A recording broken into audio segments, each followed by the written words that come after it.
어머니, 이번 달 생활비예요. 박정숙은 그 봉투를 바라보며 알았습니다. 뭔가 잘못되기 시작했다는 것을. 하지만 그때는 몰랐습니다.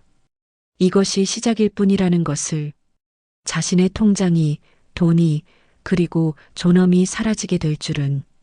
3개월 전, 박정숙은 오전 10시가 되면 베란다 창문을 열었습니다. 환기를 시키는 동시에 아래 주차장을 내려다보기 위해서였습니다. 아들의 차가 들어오는지 확인하는 일이 어느새 하루의 의식처럼 자리 잡았습니다. 아파트는 작았습니다. 방 2개에 거실 하나. 그러나 정숙에게는 자랑이었습니다. 25해를 학교 급식실에서 일하며 모은 퇴직금으로 장만한 공간이었습니다. 남편이 일찍 세상을 떠난 뒤 아들 하나 대학까지 보내고 결혼까지 시킨 뒤에야 얻은 안식처였습니다. 벽에는 아들의 학창시절 사진이 걸려 있었습니다. 운동회에서 1등하던 날, 대학 졸업식 날, 그리고 결혼식 날. 정숙은 가끔 그 사진들을 닦으며 생각했습니다. 이제 내 할 일은 다 했구나. 그날도 평범한 하루였습니다. 아침 식사를 혼자 하고 설거지를 마치고 드라마 재방송을 보다가 졸았습니다. 오후가 되자 초인종이 울렸습니다. 며느리 유진이었습니다. 어머니, 계세요? 정숙은 서둘러 문을 열었습니다. 유진은 언제나처럼 단정한 옷차림이었습니다. 명절이 얼마 남지 않았다며 과일 상자를 들고 왔습니다. 아이고, 이런 것까지 사오고 그냥 오면 되는데. 괜찮아요, 어머니. 유진은 부엌에 짐을 내려놓고 정숙을 거실로 안내했습니다. 차를 한 잔 내오더니 가방에서 흰 봉투를 꺼냈습니다. 어머니, 이번 달 생활비예요. 정숙은 잠시 멈칫했습니다. 봉투는 깔끔했습니다. 접힌 자국 하나 없이 반듯했습니다. 안에는 5만 원권 지폐가 여러 장 들어 있었습니다. 아니, 이게 무슨. 어머니 혼자 사시니까 이것저것 드실 것도 필요하시잖아요. 제가 챙기는 게 맞죠. 말투는 공손했습니다. 그러나 정숙은 묘한 기분이 들었습니다. 고마움보다 먼저 찾아온 것은 설명하기 힘든 불편함이었습니다. 마치 자신이 부양을 받아야 하는 존재로 규정된 것 같은 느낌이었습니다. 유진아, 나도 연금 나오고 있어. 그리고 예금도 좀 있고. 괜찮단다. 어머니, 요즘 물가 얼마나 올랐어요. 그것만으론 부족하세요. 유진은 웃었습니다. 그 웃음은 친절했지만 단호했습니다. 정숙은 봉투를 받았습니다. 거절할 명분을 찾지 못했습니다. 차를 마시며 유진은 이런저런 이야기를 꺼냈습니다. 아들이 요즘 회사에서 승진 심사를 받고 있다는 것, 손주가 유치원에서 상을 받았다는 것. 정숙은 듣고 있었지만 마음 한편에는 흰 봉투가 계속 걸렸습니다. 유진이 돌아가기 직전 조심스럽게 말을 꺼냈습니다. 어머니, 그리고 통장 관리 좀 제가 해드려도 될까요? 통장. 네. 요즘 보이스피싱도 많고 혹시라도 어디 잘못 쓰시면 안 되잖아요. 제가 대신 관리해드리면 안심이시잖아요. 정숙은 대답하지 못했습니다. 유진은 이미 자신의 말이 받아들여진 것처럼 고개를 끄덕였습니다. 다음에 한번 가져다 주세요. 제가 잘 정리해드릴게요. 문이 닫히고 정숙은 거실에 홀로 남았습니다. 탁자 위에는 흰 봉투가 놓여 있었습니다. 햇빛이 비스듬히 들어와 봉투를 비췄습니다. 정숙은 봉투를 집어들었습니다. 가볍지 않았습니다. 그러나 묵직함은 돈의 무게가 아니었습니다. 무언가 다른 것이었습니다. 그날 밤 정숙은 잠을 이루지 못했습니다. 천장을 보며 생각했습니다. 고마운 며느리를 둔 건데 왜 이렇게 마음이 무거울까? 답은 나오지 않았습니다. 다음 날 아침 유진에게서 문자가 왔습니다. 어머니, 통장이랑 도장 챙겨주세요. 이번 주 중에 들를게요. 정숙은 휴대폰을 내려놓고 베란다로 나갔습니다. 아래 주차장은 텅 비어 있었습니다. 아들의 차는 보이지 않았습니다. 바람이 불어왔습니다.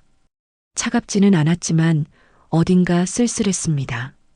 일주일 뒤 유진이 다시 찾아왔습니다. 정숙은 서랍에서 통장과 도장을 꺼내 건넸습니다. 유진은 통장을 훑어보더니 고개를 끄덕였습니다.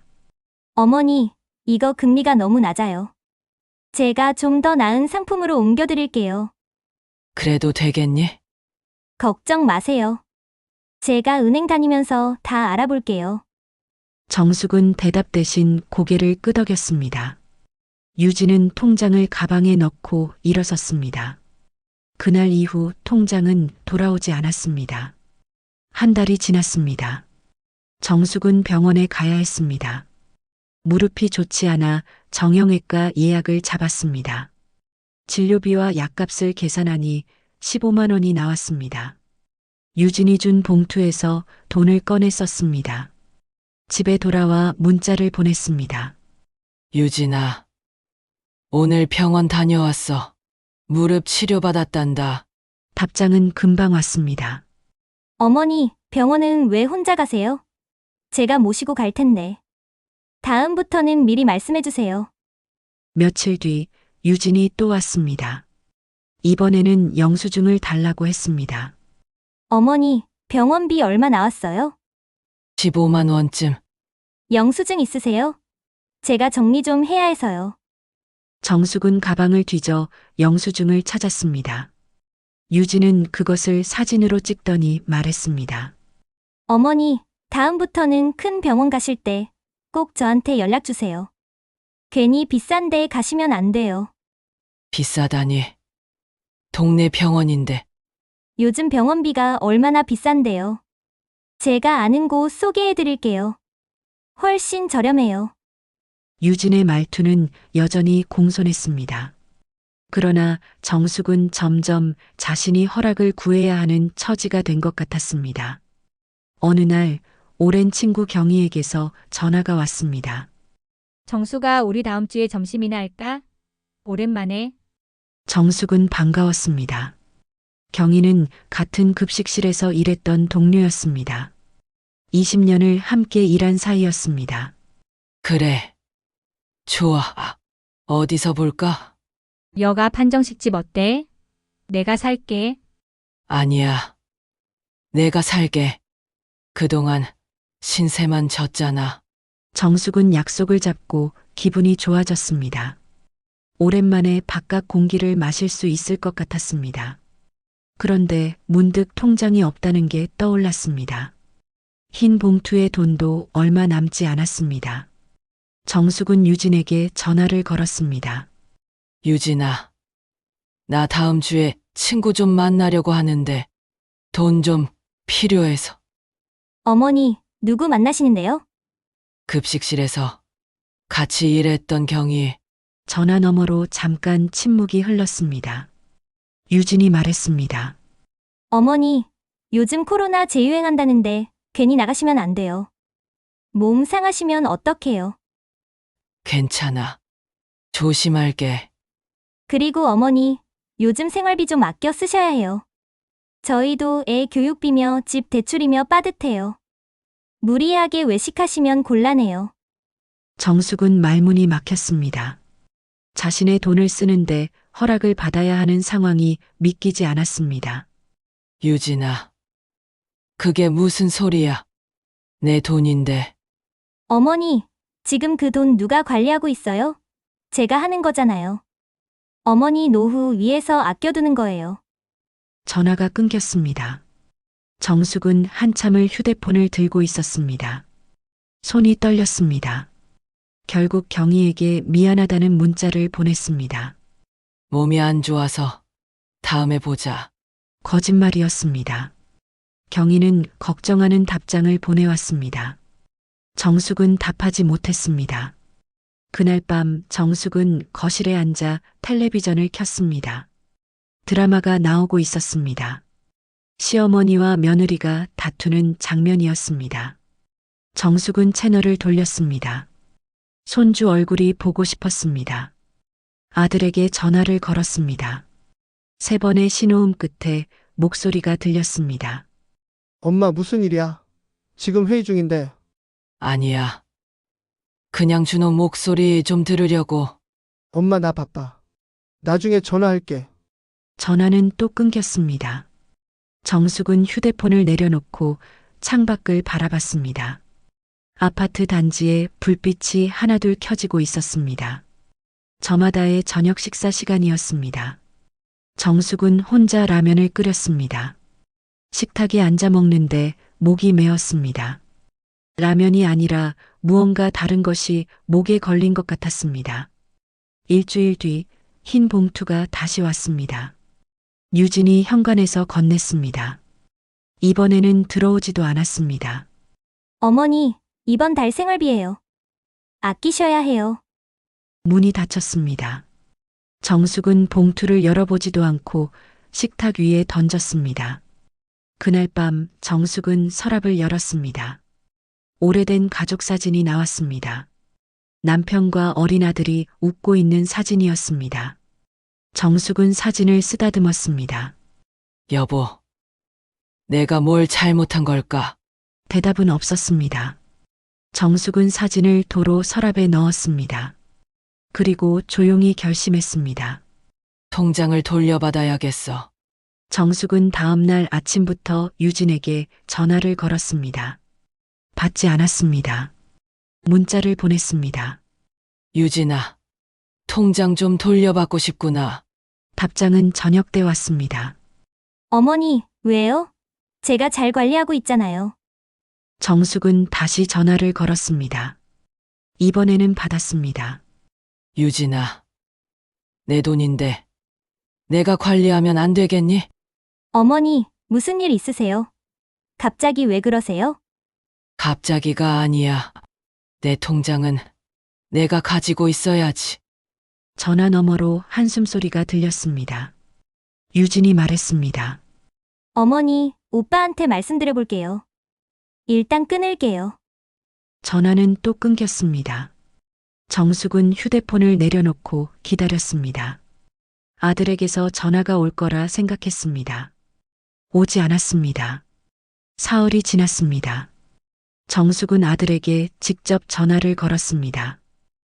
준호야, 엄마, 무슨 일이야? 통장 말이야.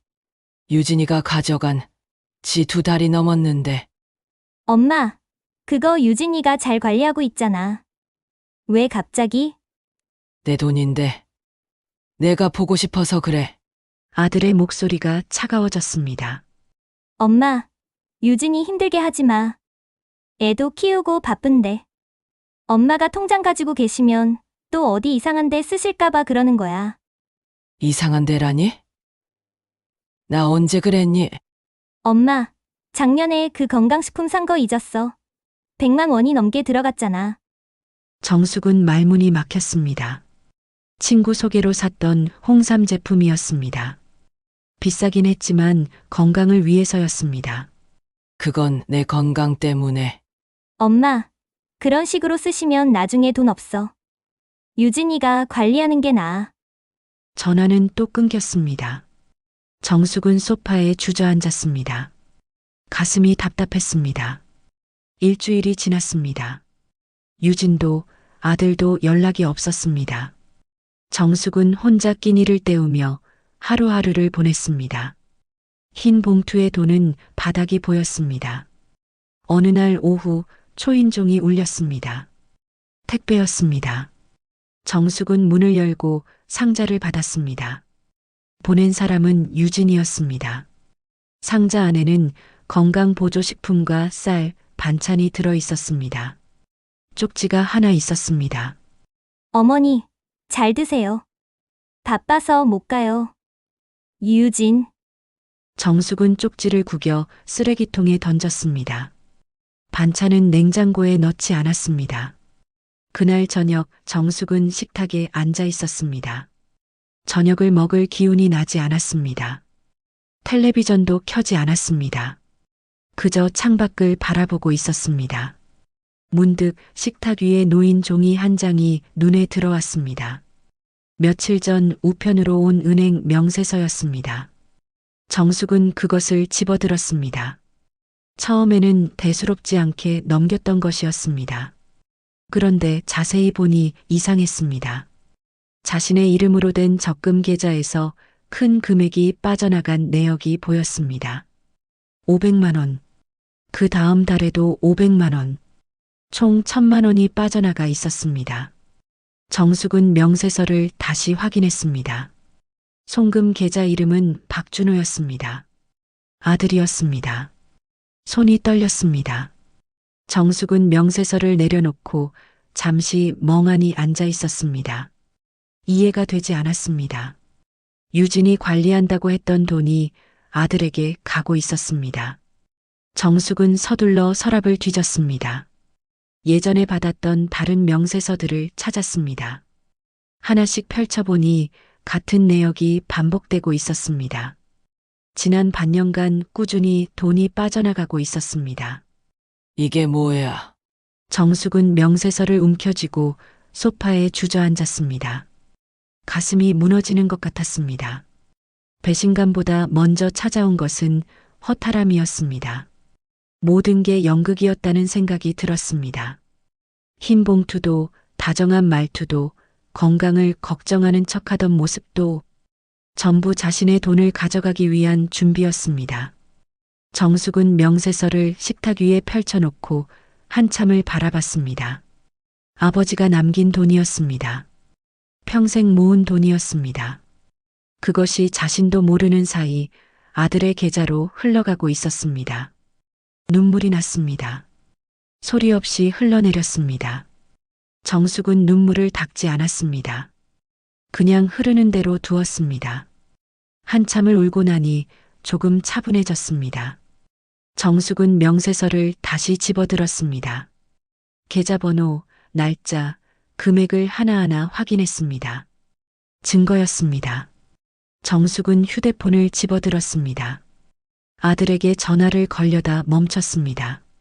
전화로는 안 될 것 같았습니다. 직접 만나야 했습니다. 그날 밤 정숙은 잠을 이루지 못했습니다. 천장을 보며 생각했습니다. 내일 아침에 준호한테 가야겠다. 그리고 또 생각했습니다. 그런데 가서 뭐라고 해야 하지? 답은 나오지 않았습니다. 하지만 한 가지는 분명했습니다. 이대로는 안 된다는 것. 정숙은 조용히 결심했습니다. 이 집에서 내 이름으로 된 건 내 손으로 끝내야겠다. 동이 트기 시작했습니다. 정숙은 일어나 세면대로 갔습니다. 거울 속 자신의 얼굴을 바라봤습니다.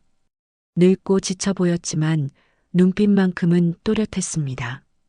정숙은 옷을 갈아입었습니다. 명세서를 가방에 넣었습니다.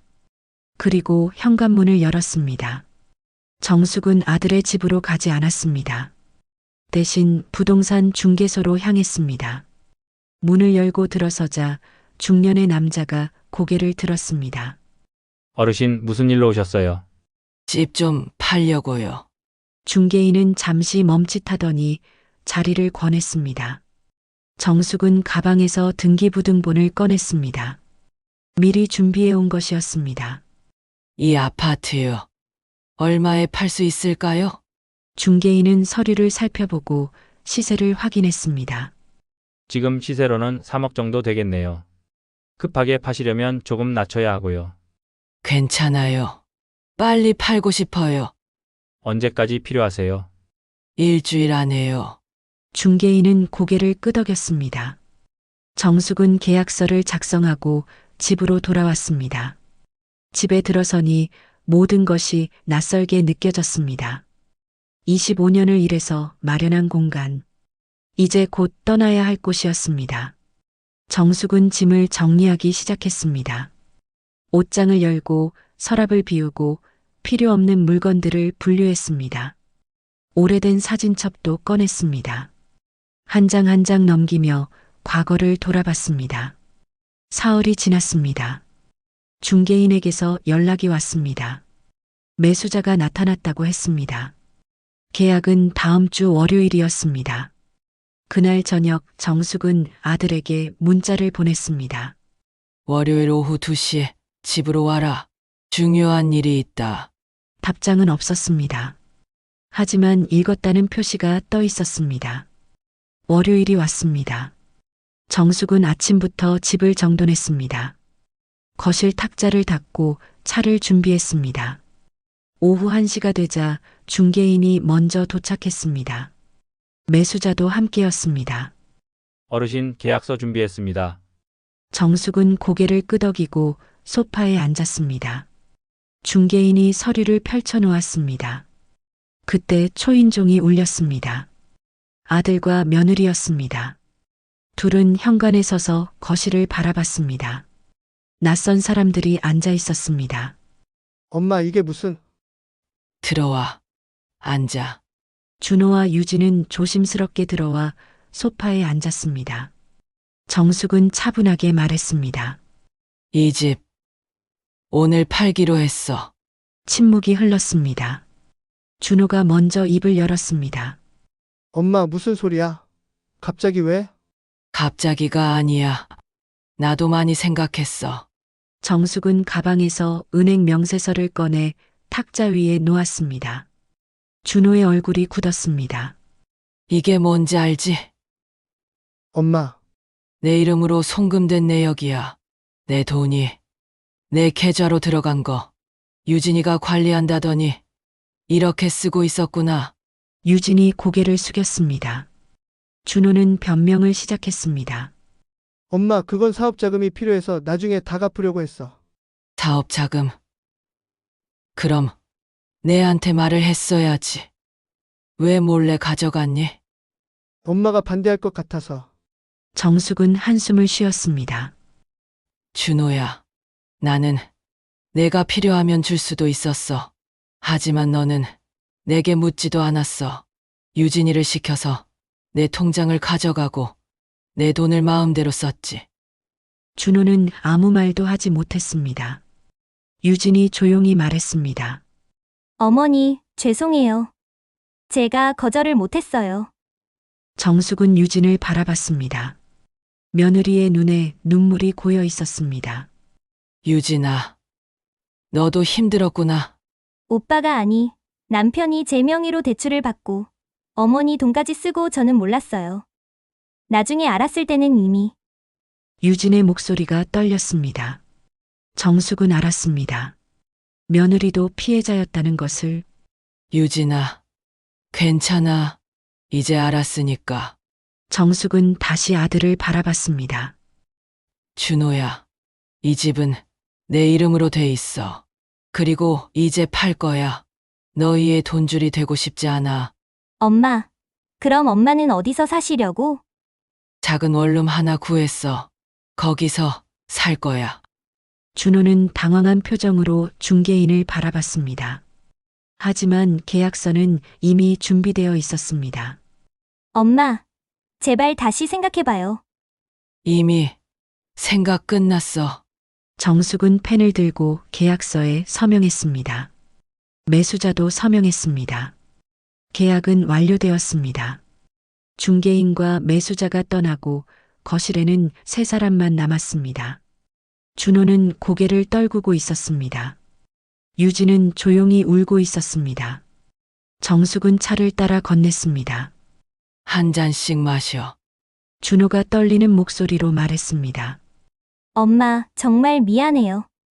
미안하다는 말만으로는 부족해. 하지만 너도 이제 알았으면 좋겠다.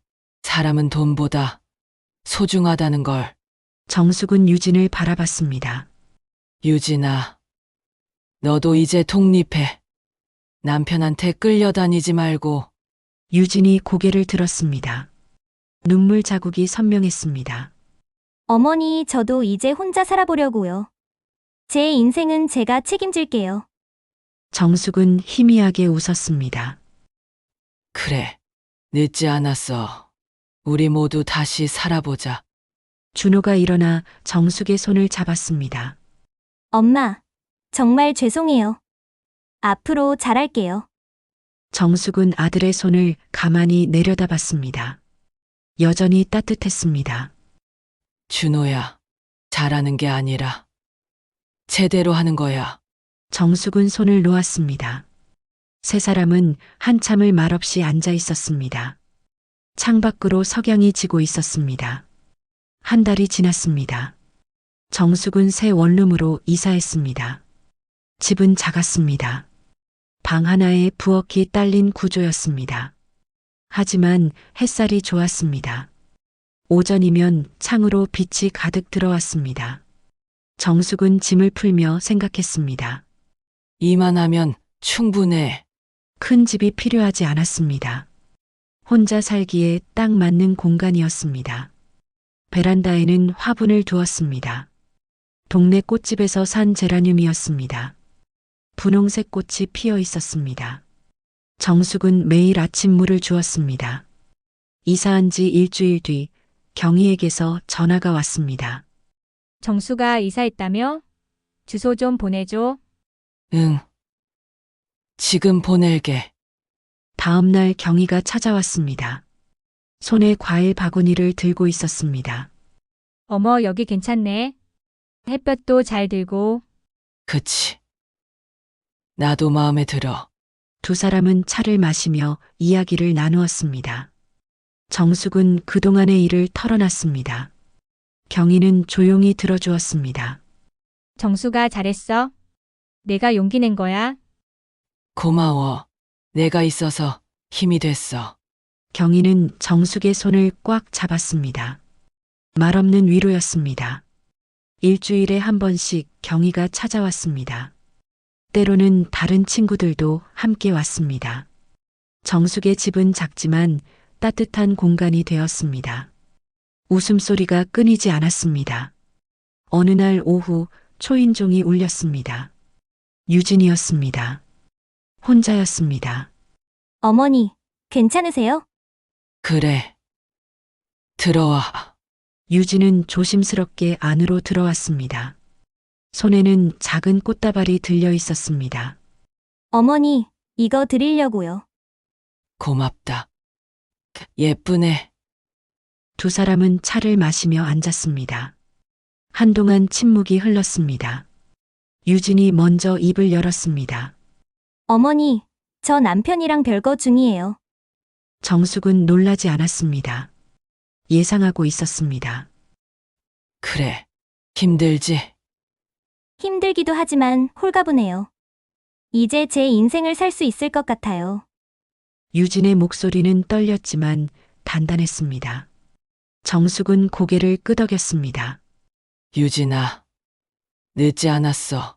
지금부터 시작이야. 어머니, 그동안 정말 죄송했어요. 제가 용기가 없었어요. 괜찮아. 이제 알았으니까. 너도 나도 이제 우리 인생 살아보자. 유진의 눈에 눈물이 맺혔습니다. 하지만 웃고 있었습니다. 네, 어머니. 감사해요. 유진은 1시간쯤 있다가 돌아갔습니다. 정숙은 문을 닫고 창밖을 바라봤습니다. 하늘이 맑았습니다. 며칠 뒤 아들에게서 문자가 왔습니다. 엄마, 주말에 시간 되세요? 준이 데리고 가고 싶은데요. 정숙은 잠시 망설이다 답장을 보냈습니다. 그래. 와라. 토요일 오후 준호가 손주를 데리고 왔습니다. 5살 준이는 낯을 가렸습니다. 할머니 집에 처음 오는 것이었습니다. 준아, 할머니한테 인사해. 안녕하세요. 아이의 목소리가 작았습니다.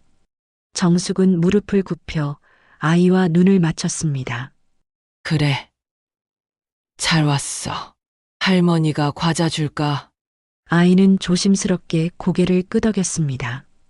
정숙은 부엌에서 과자를 꺼내 주었습니다. 아이는 조금씩 긴장을 풀기 시작했습니다. 준호는 소파에 앉아 주변을 둘러봤습니다. 엄마, 여기 괜찮으시죠? 응. 좋아. 음식은 잘 챙겨 드세요. 그래. 걱정 마. 준호는 한참 말없이 앉아 있다가 조심스럽게 물었습니다. 엄마, 저 용서하셨어요. 정숙은 아들을 바라봤습니다. 준호는 고개를 숙이고 있었습니다. 용서는 이미 했어. 하지만 잊지는 않을 거야. 엄마, 준호야, 내가 이제 제대로 살면 돼. 그게 내가 바라는 거야. 준호는 고개를 들었습니다. 눈가가 붉어져 있었습니다. 네, 엄마. 앞으로 잘할게요. 아니, 제대로 할게요. 정숙은 희미하게 웃었습니다. 아들의 손을 가만히 두드렸습니다. 그래, 천천히 하렴. 세 사람은 오후 내내 함께 시간을 보냈습니다. 준이는 할머니에게 조금씩 마음을 열었습니다. 장난감으로 놀고 그림책을 함께 보았습니다. 해가 저물 무렵 준호와 준이는 돌아갔습니다. 정숙은 현관에서 손을 흔들며 배웅했습니다. 조심히 가. 준아, 또 오려. 네, 할머니, 안녕히 계세요. 문을 닫고 정숙은 거실로 돌아왔습니다. 텅 빈 공간이 외롭지 않았습니다. 오히려 편안했습니다. 정숙은 라디오를 켰습니다. 트로트가 흘러나왔습니다. 익숙한 멜로디였습니다. 정숙은 흥얼거리며 저녁 준비를 시작했습니다. 그날 밤 정숙은 침대에 누워 천장을 바라봤습니다. 과거가 떠올랐습니다. 남편과 함께 살던 시절, 아들을 키우던 시절, 혼자 일하던 시절.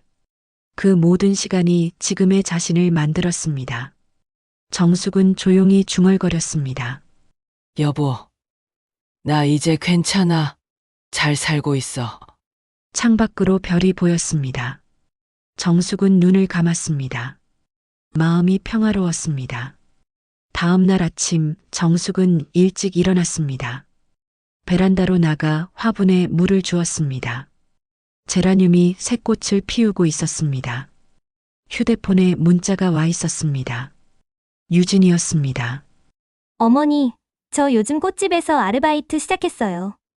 다음에 예쁜 꽃 가져갈게요. 사랑해요, 어머니. 정숙은 웃으며 답장을 보냈습니다. 그래. 유진아, 너도 잘하고 있구나. 나도 잘 지내고 있어. 정숙은 휴대폰을 내려놓고 창밖을 바라봤습니다.